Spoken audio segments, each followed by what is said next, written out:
Hey guys, welcome back. So today I'm going to react to and finish the series on Casual Chuck's channel, which is Filipinos who made Pinoys proud 4. I don't know how I left this last episode just hanging for so long, because I did the first 3, I don't know, 3 months ago, 4 months ago, half a year ago, I'm not quite sure.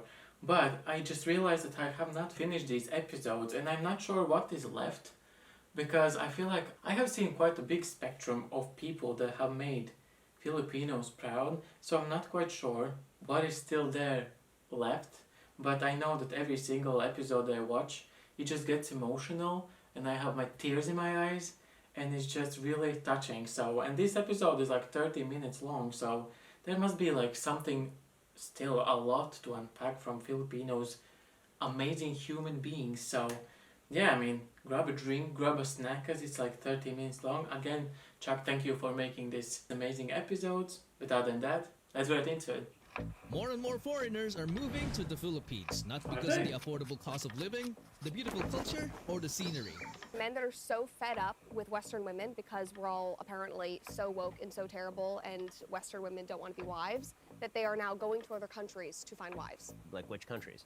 Like Southeast Asia, they're going to the Philippines, the Dominican Republic. So it's like the opposite Is of that the being real able thing? And so a lot of these men get remote jobs. And so they go there and they live in these countries and then they meet these women. And then women in the Western world, specifically the United States, are so pissed off about it. And they're like, you're going to all these countries where these women don't even know how to speak English. They can't even read. They're so uneducated. And then the men film themselves with these women and show themselves on dates. And the women are so elegant and they're so well spoken and they're so traditional. And they're like, look at these women. They're so respectful and kind. And the Western women are, sitting on their, Fresh and Fit podcasts or whatever podcasts, losing their mind over this. When you pay attention to the passport roles, they're getting women from the DR, Colombia, the Philippines, Thailand, women that can speak very little English, women that don't have education, women that need them, women that need them. Women are raised to be wives. I'm They sorry, learn but everything I from feel like from birth, from their father, from their mother, how to be a wife and how to support your man. Women that need them. It's not even women that the need them. It's women that English treat part them. is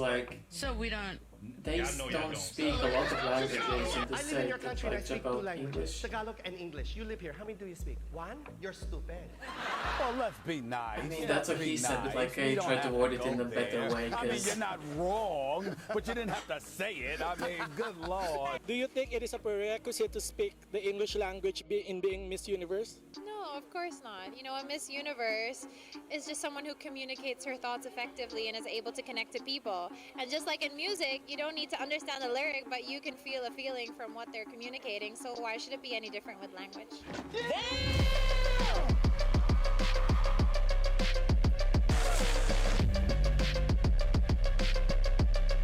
Yeah, but it's so twisted when people say that, oh, you just don't speak English, and like that's the only language in the world.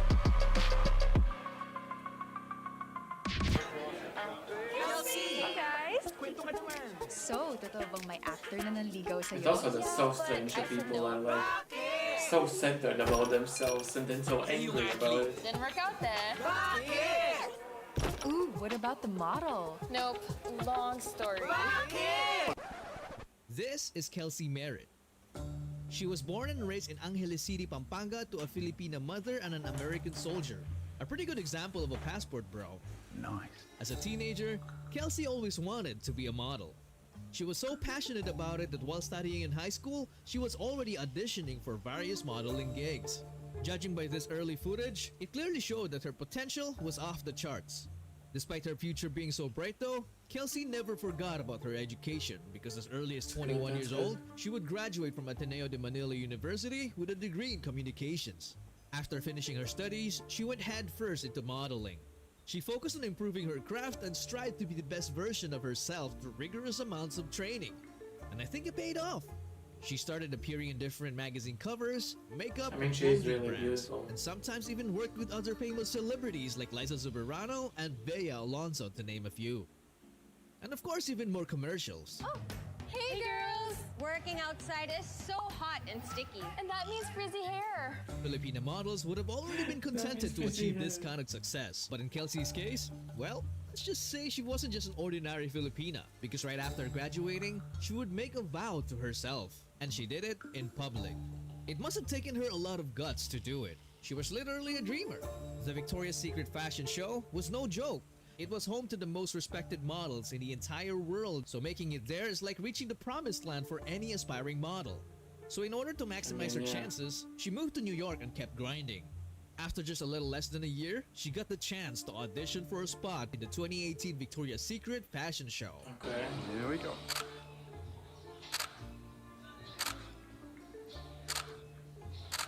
Great. I mean, pose after the pose, like that's really professional on their behalf, or her behalf. Let's try a smile over there. Did she make it? You got the shot.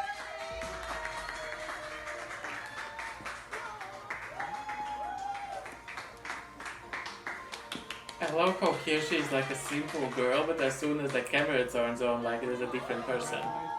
Because like this girl and that girl in the shot, those are two different people. One is like working and one is living. Like, you know what I mean? Like that It turned out that she was passion in the eyes in those woman pictures. of action. And here's like Her tweet sweetness. back then, she totally backed it up. And boy, was it satisfying for her to announce it. It was a proud moment for her Pinoy fans for sure. Except, it wasn't for some of them. Some fans criticized her looks because they thought it didn't represent the real beauty of a Filipina.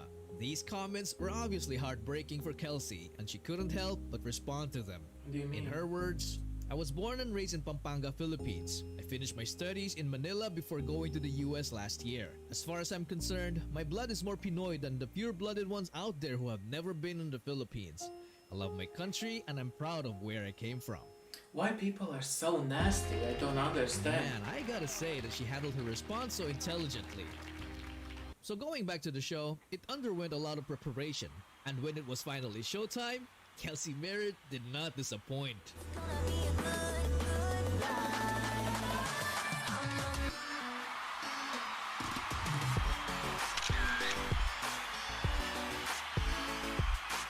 Living your best life, especially when you work so hard to get there. Like, see, this is a model. Like, this is a person who is like. And the girl that went in the room is two different girls. Kelsey literally walked among world-famous models such as Kendall, Gigi, Adriana, Candice, Bahari, and more. She herself couldn't even believe it happened.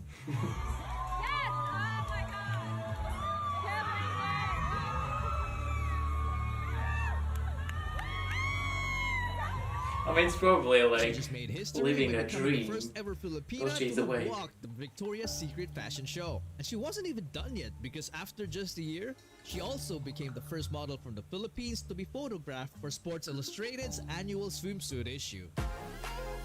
I mean, congrats. A feat that's far I mean, hard work cemented her pays rising off. status as the dual achievements from Victoria's Secret and Sports Illustrated is rarely accomplished by any model. Despite all the accolades, Kelsey continued to stay true to her roots. She stayed humble, and it's quite easy to observe the way she interacts with other people because she still speaks Tagalog and sometimes even her local language, Kapampangan. Singkataras. Kasi ba dati may isang stereotype ng look ng model. So ngayon gusto nila iba-ibang look. Flexible, diverse. Yeah. Hindi niya magtagalog, no? Kala nyo kasi yung marunong pagka... Tsaka nagkakapampangan yan. Kunyari, ayain mo si Adriana Lima na kumain ng sisig in Kapampangan. Kausapin mo si Adriana Lima. Oh, Adriana, manganta na.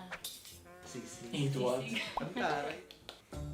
So no matter what happens, I will always be proud of Kelsey I Meritt. feel like despite every her single being the Filipino target that I of have some seen, Pinoy bashers. like, are so Now, if you humble think Kelsey's human bashers beings. were They're just rude, so down they're to earth nothing and just compared like to Bill of Porches. Because not only I'm some of not her own people hated her, bought but with also Jesus success. himself. It was so bad that even content creators made negative videos about her. I don't even question who gets famous on TikTok. It's just her making faces. Oh, look, she did the, I think. God damn it! I'm sick of seeing her face. I don't understand why this is big. Bella Backyard over here contorting her features to be all cutesy-like gives me the rage to take down the Chinese government from the inside. And she just gets so much hate because her videos are like low effort or whatever. People's like, oh, you're so talentless, you don't deserve all this fame. But is that all there is to it? Is Bella just some random Filipino girl without any talent who got lucky enough to have TikTok's algorithm on her side? To answer those questions, I did Why are some people research so and found out mean? that I there's don't more than meets understand. the eye. Bella's real name is Denari Bautista Taylor. She was born and raised in Pangasinan, Philippines. She didn't know her Filipino parents because after her birth, her grandmother took care of her until the age of 3 and was then adopted by an American veteran and a Filipina stepmom. At age 7, when she became capable of doing chores, her abusive stepdad would make her clean their farm as early as 3 in the morning, while her older stepsisters got to do whatever they wanted. It's like a Cinderella story, to be honest. Her stepdad would abuse her physically and verbally. My nickname was like stupid growing up. I have to clean up real good, because if I don't, then my stepdad would get mad at me and be like, oh, you're not eating breakfast if you don't get this done. I went to school one time with a swollen hand on my right hand, and it was like bleeding, and I tried to like stop the bleeding before I got to school. When Bella turned 13, karma would do its work as her stepdad had to fly the family to the US for the need of bypass surgery. Due to his condition, and trust Bella me, those no people longer who leave experienced nasty physical comments, they would abuse, hear but this the and they would emotional still hate. treatment still persisted. At age 17, Bella had don't enough, so she understand. decided to join the US Navy to get away. After Wow. boot camp, she was given the role of an aviation ordnance man. She was basically responsible for the maintenance of guns, bombs, torpedoes, rockets, and missiles. What? Man, the job sounds very dangerous, but you can't deny that it sounds badass too. Yeah. After 4 years in service, she decided to call it quits, and now we're all caught up. Bella Poarch became famous for lip-syncing to the song M to the B, which produced the most liked that's TikTok ever. People liked it waves at first, of but as she life. continued uploading similar videos, some critics started noticing her little to non-existing effort in said videos. They couldn't wrap But their you know heads around what? how she was getting all Even the if you're success in just a leaving short the period of time. nastiest In her first comments, 12 months, she you're casually still racked up 60 making million people followers. make her That's push basically out 5 to million people. followers per month, or 165,000 followers God, that's per day. insane. It's so insane that her number of followers today is even more than the population of Canada and Australia combined. Despite all the criticism, she stayed silent. But not until May 14, 2021, when she decided to silence them. Welcome to Matchmade, home of the perfect woman. Come on in and design the girl of your dreams. This ain't build a bitch. You don't get to pick and choose.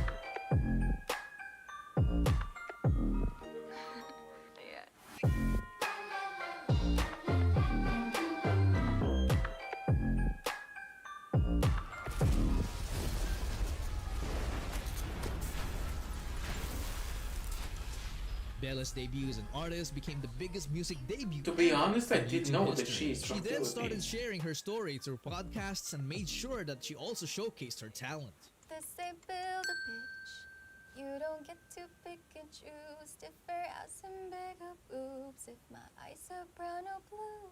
See the line where the sky meets the sea. It calls me.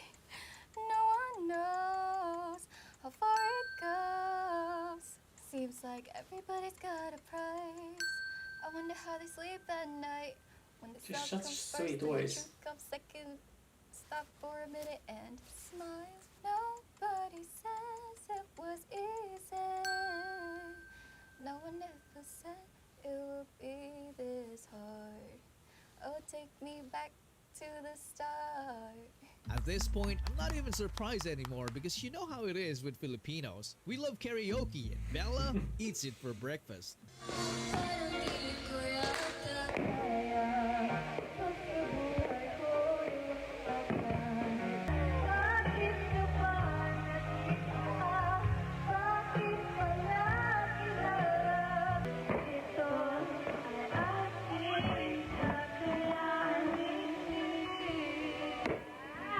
Everyone knows To her this around day, the globe, I Bella think. Poarch is still active in TikTok on her music career. She released more bangers such as Inferno, Living Hell, Dolls, and recently Crush. What I like about Bella is she's a loud and proud Filipina. She speaks 3 different Filipino languages and she doesn't even hide it in her live streams and interviews. Pa, Ba. Why would you? O. ni, Ni. nam. Nam. Pauninam. Pahoinam. Anong kinain mo kanina? Oh, siya? Nanganak lang tiyo dagiti ilakla ko de gayem ko nga tako. Tas inikan ka. Naimas niya. Naimas? Naimas mo? It's more fun in the Philippines. I just want to say na mahal ko talaga ang Pilipinas. And for me to represent the Philippines is crazy because I'm sorry, I'm like very emotional. You know, okay. Filipinos are It's very okay. emotional. You make us proud. For me, her contribution alone to put the Philippines on the map That's is more than incredible. enough to be proud of. While Kelsey and Bella experienced haters, Zes Filipina experienced far greater dangers. Pulling to the inside, Bustamante into turn one, but she's collected by Handa Alcabasi, who gets her break. I mean, at least one person has to make me tear up. This time, it's Bianca Bustamante's turn.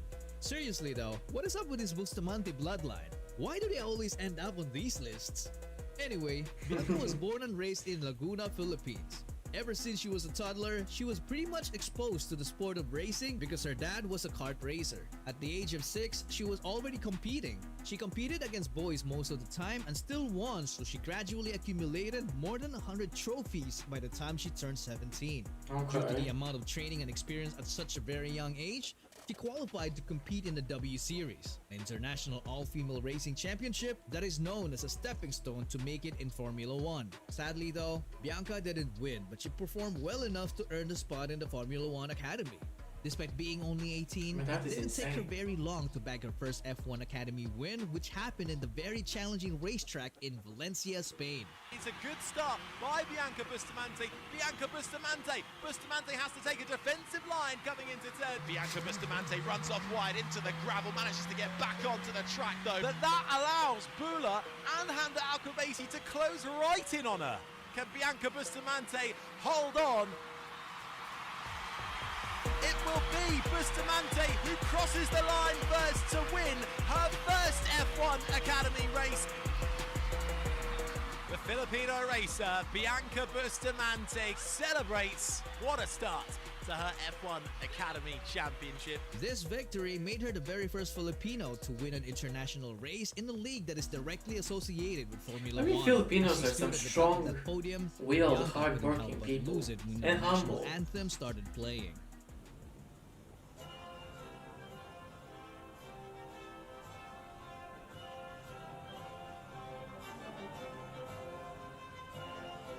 You guys are some amazing people.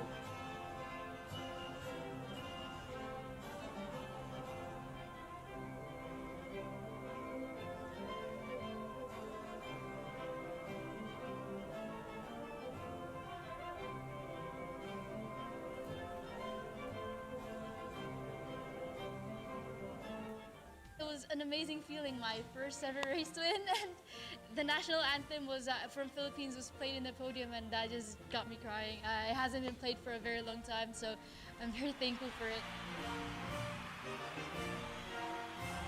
See, humble. Sheesh, these moments always get me.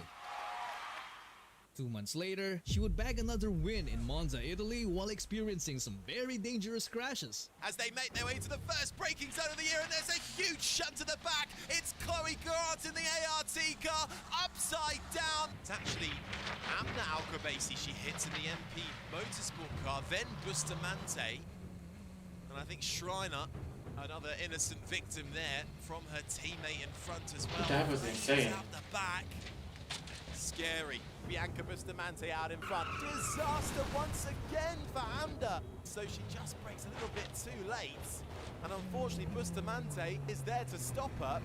It's Bustamante who's just going to get in front of Carrie Schreiner. Bianca Bustamante almost forced into the grass by pulling. It's respectful racing. Bustamante crosses the line to take her second win. To be in such under pressure to witness something like that and still be on the game, wow, you have to have like a strong mental. When I went on top of the podium, I heard them chanting my name, and really that just got me crying again.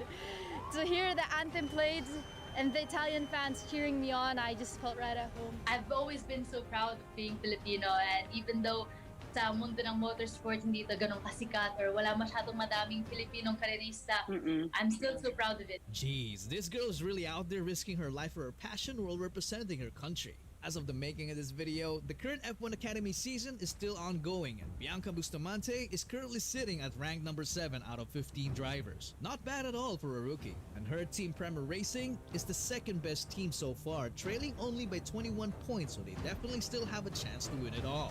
And speaking of winning, how about winning the heart of the Hollywood's biggest movie star back then, Steve McQueen? Yep, I'm not even kidding. Meet Neil Adams. Her real name is Ruby Neelam Salvador Arrastia. She was born and raised in Manila in 1932. She's the child of a popular performer, Carmen Salvador, and Jose Pepe Arrastia, who was known as the son of one of the most prominent hacienderos in Lubao, Pampanga. She barely knew her dad because she grew up under her mom's care. She would bring her to live performances, so it was natural for her to want to follow in her mom's footsteps. Before she became a teenager, her mom would start performing in the US, and unfortunately, this was also around the time when World War II broke out. When the Japanese attacked Manila in December 1941, her mom couldn't go back, so she was left under the care of her relatives. As the war continued, the Japanese started occupying the Philippines. Guerrilla groups started emerging. One of them was the Philippines Resistance against the Japanese. They were famously known as Hukbalahap.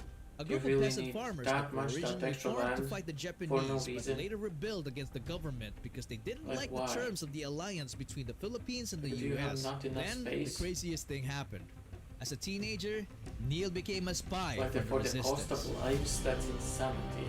She carried messages and intel between guerrilla groups. This went on for months until she got caught and incarcerated by the Japanese for 18 months. She was also reportedly wounded by shrapnel on one of her legs from a nearby explosion during that time.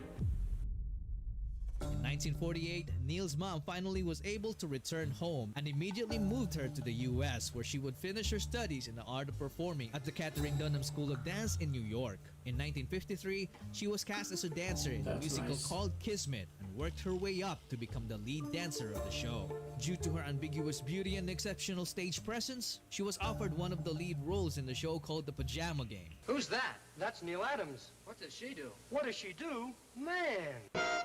I'm a hustling news gal who's got the blues. You want some scandal, know what I mean?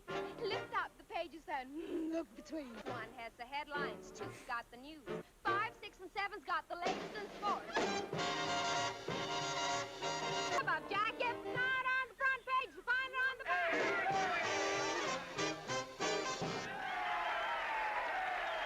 While rehearsing for the show, I mean, you need to have a lot of confidence to do that. So? You should have that brandy after breakfast, not before. Why? Listen, I don't mean to overstep myself, but would you like to join me in a pot of coffee? The rest was history. Her name then became big in the Broadway scene, and she also appeared in over 20 films and TV series between 1952 and 1991. I want That's to a big do gap. something daring. Neil and Steve had 2 kids, and one of their grandchildren is Stephen R. McQueen, who is popularly known as Jeremy of Vampire Diaries. Nice shot. From just a young Filipino girl who cared for her country to becoming a big Broadway star and celebrity, Neil Adams is definitely proof that Filipinos can excel in many different fields. Oh yes. And one of those You put fields work into it. is beauty pageants. You see, the competitive spirit will always be there for Filipinos. But pageants for us, it's not a competition. It's an obsession.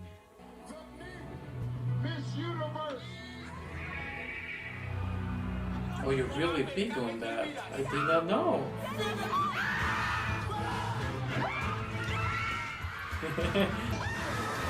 I mean, these communities are incredible.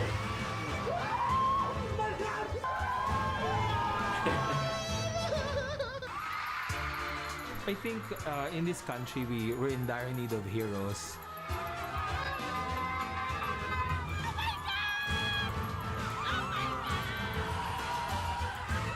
It made people realize that somebody who comes from a far-flung area in the Philippines can probably stand a chance of making it with the rest of the world. Of course. I mean, anyone should, in any part We of the bagged our world, be first able Miss to do Universe that. titles back in 1969 with Gloria Diaz. I feel like that is slowly falling apart. People just from like US, from UK, and even Australia, maybe not even like those are the countries that people can make it. I feel like because of the social media these days, people can be anywhere from any part of the world, and that's incredible. Miss USA, Miss Philippines is Miss Universe. You guys have been in the beauty pageants for some like a long time. But after that, We went on You a have doing so 42-year many drought. things. 42 years. Oh. That's half a lifetime. And during those times, we really struggled. I won't change my legs because I'm contented with my long-legged. What would you rather be? Beautiful or smart? Well, quiet please. Went on a 12-year semi-final streak. Maria Venus Rock, 22, Philippines. Shamsi Sup Sup, 25, Philippines. Janine Togonon, 23, Philippines. Ariela Aridal, Laguna, Philippines. Mary Jean Lastimosa, Philippines.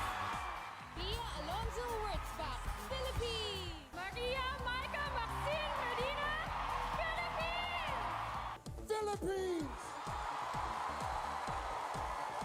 Catriona Magdalene Green, Philippines. This is Rabia Wow, that's Oksani impressive. Mateo, all the way from the Philippines. Beatriz Luigi Gomez, Philippines. Two of those rounds made it all the way to the crown, but the road to getting there was very far from easy. During my research, I learned that Pia and Catriona also had their own fair share of crushing and devastating defeats. Here we go. Binibining Pilipinas 2013 runner-up is none other than But these Filipinas are just built differently. Why should you be the next Miss Universe? To be a Miss Universe is both an honor and a responsibility.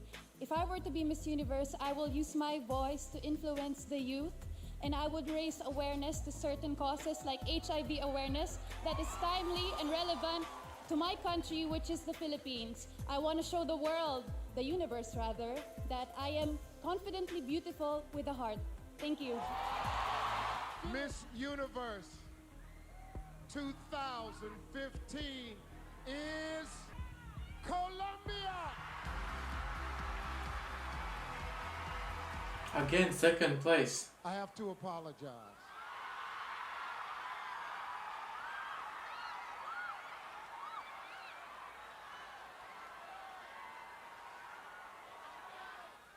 Miss Universe 2015. Oh my god. That is a huge mistake, and you're gonna take the crown from the other girl and put it on, like... While there was confusion in Pia's run, Catriona made sure there was no confusion as she made it so clear that she was the best candidate that night. Heck, most fans even agree that she's the best Miss Universe That's ever. insane, I cannot imagine how that Colombian girl felt.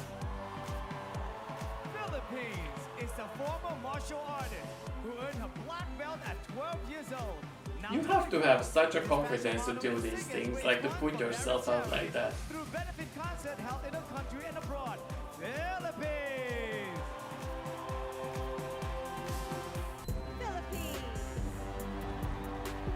Philippines proudly raised funds to purchase and renovate an old apartment building in Manila. This 24-year-old turned the building into the Young Focus Child Care Plus Center, a school offering free education to children. Philippines!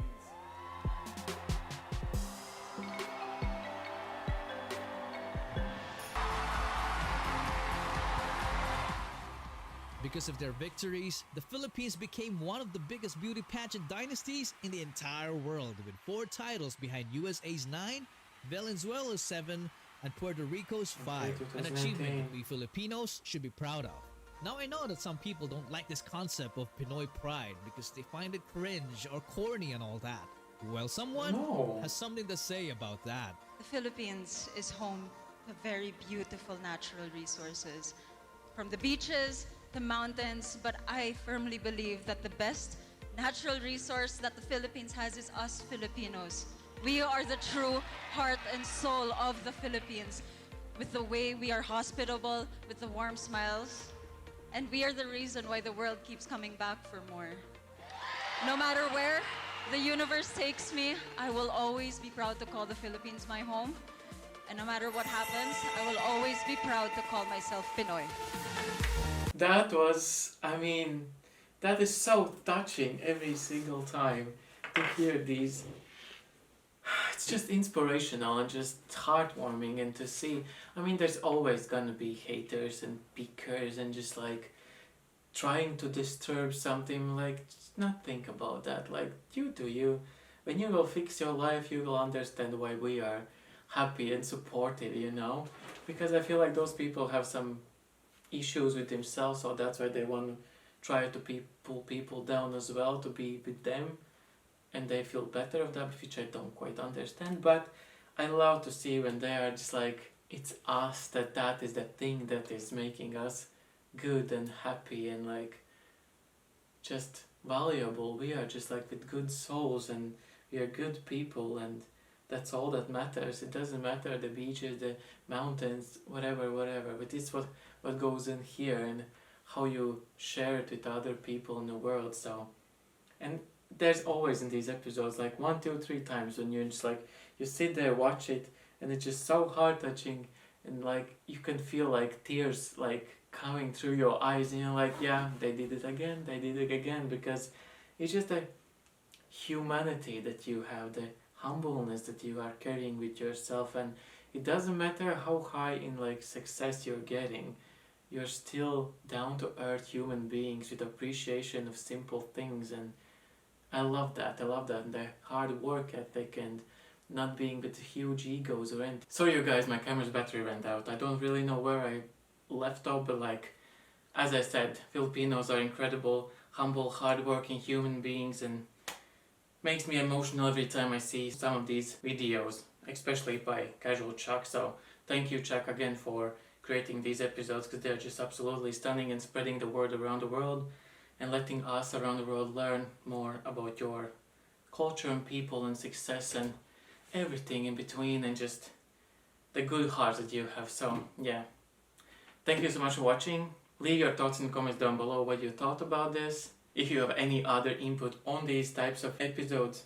So again, thank you so much for watching, and I'll see you next time. Bye.